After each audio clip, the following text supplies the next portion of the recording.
안녕하십니까. 동방의 빛 문명의 시원의 저자 최인호입니다. 문명의 시원은 20만 년 전 인류가 출현한 이후 재앙을 겪을 때마다 위기를 극복하고 문명을 발전시켜온 인류의 이야기를 담고 있습니다. 오늘은 그 첫 번째 강의로 인류의 출현과 이동에 관해 여러분과 함께 여행을 떠나보도록 하겠습니다. 아프리카 동부에는 대륙이 둘로 갈라지는 틈새가 있습니다. 이 틈새를 지구대라고 하는데, 이 지구대를 기준으로 아프리카는 서로 다른 기후대가 형성되어 있습니다.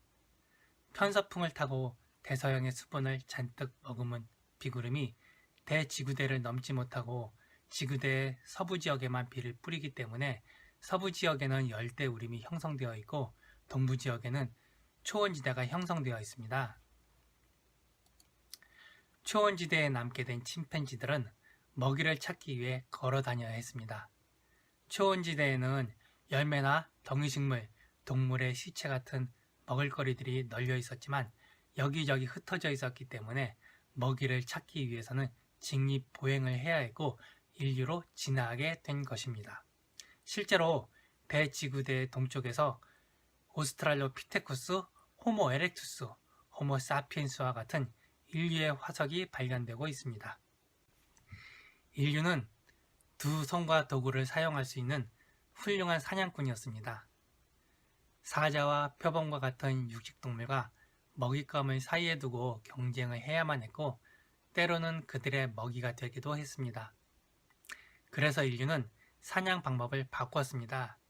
40도 가까운 아프리카 초원에서 낮에 사냥을 하게 되면 털로 뒤덮인 동물들은 조금만 뛰어도 열사병에 걸리기 때문에 죽을 수도 있지만 인간은 땀을 통해서 몸을 식히기 때문에 달리기는 느려도 끝까지 쫓아가서 결국은 사냥에 성공하게 됩니다.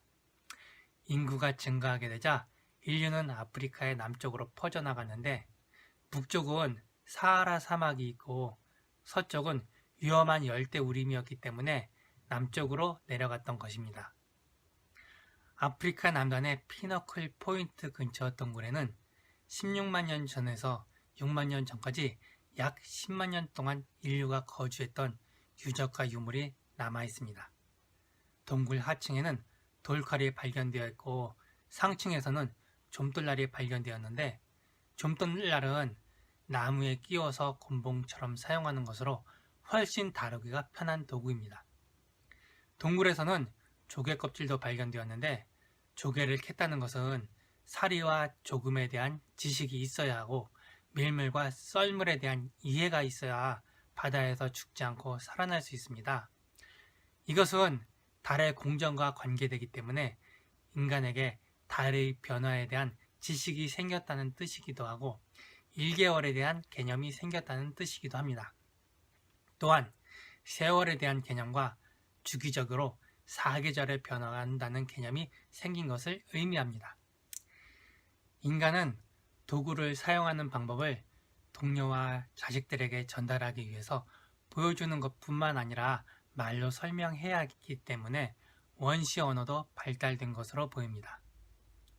열매뿐 아니라 육류 등의 음식을 불에 익혀 먹으면서 소화도 잘 되고 무엇보다 뇌가 성장하게 되었던 것입니다. 그리고 남녀가 일을 분담하게 되면서 훨씬 효율적으로 생존할 수 있게 되었습니다. 남자는 멀리 사냥을 떠나고 여자는 열매를 따고 양육을 하면서 인구 증가에 결정적인 역할을 하게 되었고 인구 증가는 문명의 발달을 촉진하게 됩니다. 7만 5천 년 전 화산의 폭발로 급속하게 빙하기가 확산된 지구는 아프리카 전체가 사막으로 변하며 인류는 멸종 위기에 처하게 됩니다. 살아남은 인류 중 일부가 해수면이 낮아진 아라비아와 연결된 바브엘만 대부 해협을 건너서 아프리카 탈출이라는 모험을 하게 됩니다. 이 인류가 유럽과 아시아 모든 인종의 조상이 됩니다. 척박한 아라비아 반도에 도착한 인류는 곧 유럽과 아시아로 퍼져나갔습니다.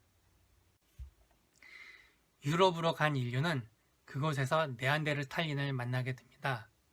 네안데르탈린은 호모 에렉투스가 유럽에서 진화한 인류이고 호모 사피엔스는 호모 에렉투스가 아프리카에서 진화한 인류입니다. 네안데르탈린은 골격이 크고 근육질이며 호모 사피엔스처럼 날카로운 도구를 만들 줄 알고 동료가 다치면 약초를 찧어서 치료할 줄도 알았으며 죽으면 땅에 묻어주기도 했습니다. 또한 동굴 벽에 동물의 그림을 그리기도 하고 목뼈의 구조를 보면 언어를 사용하기도 한 것으로 보입니다. 만약에 호모 사피엔스가 네안데르탈린과 1대1로 결혼한다면 호모 사피엔스는 뼈가 부러지고 말 겁니다. 하지만 유럽의 주인은 호모 사피엔스가 되었습니다. 호모 사피엔스가 살아남은 이유는 바로 조직화와 창의력에 있습니다. 네안데르탈린은 수가 많으면 먹을 것을 나누어야 했기 때문에 소규모의 인원이 함께 생활을 했고 호모 사피엔스는 무리를 지어 생활을 하면서 위험을 분산시켰기 때문에 살아남았습니다. 또한 네안데르탈린은 두 가지 종류의 도구를 제작해서 사용한 반면에 호모 사피엔스는 도구를 제작하면 서로 생각을 공유하며 좀 더 효율적인 도구를 만들어 용도에 맞는 제3의 도구를 제작할 줄 알았습니다. 그래서 결국 유럽에는 호모 사피엔스가 살아남았습니다. 유럽의 혹독한 추위는 호모 사피엔스의 피부를 창백하게 만들어 약간의 햇빛으로도 비타민 D를 섭취할 수 있게 했습니다. 한편 아시아로 이동한 인류는 생존하기 어려운 추운 기후를 만났지만 생존할 수 있도록 도와준 순록도 만났습니다. 순록이 털과 고기를 인류에게 제공하여 인류가 생존할 수 있었습니다. 인류는 혹독한 추위에서 살아남기 위해 온몸을 동물의 털로 덮었습니다. 바늘의 발명은 옷을 촘촘하게 꿰매어 추위에 얼어 죽지 않고 인간이 살아남을 수 있도록 했습니다. 순록의 뼈를 갈아 바늘을 만들고 순록의 인대로 실을 만들었고 순록의 가죽은 옷과 집을 만드는 데 사용되었습니다. 순록의 이동에 따라 북극권까지 갔던 인류는 1년을 주기로 낮과 밤이 며칠 동안 계속되는 백야 현상과 극야 현상이 반복되는 것을 경험합니다. 이것은 지구가 23.5도 기울어져 있기 때문에 발생하는 현상입니다. 인류는 사계절의 변화가 1년을 주기로 반복된다는 것을 알게 되고 하지와 동지를 기념하게 됩니다. 영년을 계산하게 된 인류는 1년을 계획하고 준비할 수 있게 됩니다. 바로 사계절의 변화에 따라 겨울을 나기 위한 식량을 저장하고 계획을 세우게 된 것입니다. 봄이 되면 새들이 나타나고 새의 뒤를 따라 순록대가 나타나고 사냥이 시작됩니다. 그래서 새들은 봄을 알리고 순록이 나타나는 것을 알려주는 전령사가 되었습니다. 혹독한 자연환경은 인간을 종교에 의지하게 합니다. 샤먼은 신과 소통하며 인간에게 고난을 극복하고 살아갈 의지를 갖게 했습니다. 샤먼이 신과 소통하는 방법은 환각작용이 있는 버섯을 이용해 신을 만나는 것입니다.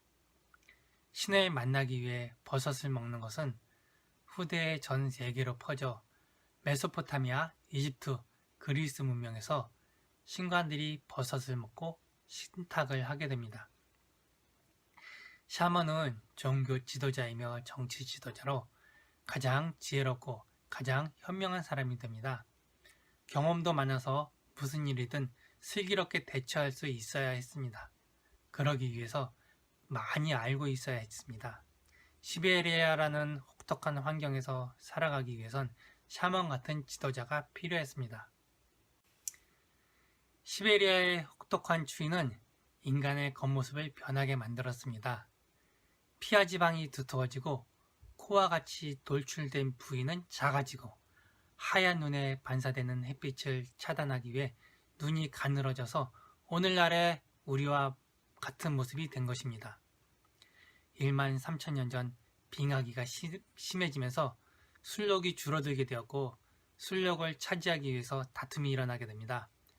어원 키족 같은 강한 부족은 시베리아에 남아 술록을 기르게 되었고, 다른 부족들은 남쪽으로 이동해서 술록의 대형으로 말을 발견하고 기마민족이 됩니다. 오늘은 인류의 출현과 이동에 대해서 강의했습니다. 다음 2차 시에는 마구에 대해서 강의하겠습니다. 이상으로 오늘의 강의를 마치겠습니다.